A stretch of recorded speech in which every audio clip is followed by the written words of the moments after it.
Once you placed your slip knot on your hook, and here's the tail of the yarn, and here's my working yarn, you have to learn how to hold your yarn so that you can control it.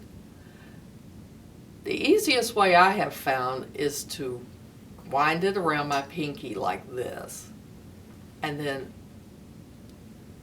like this under these two fingers and over the top of my index finger. And then you place your middle finger and your thumb on the slip knot.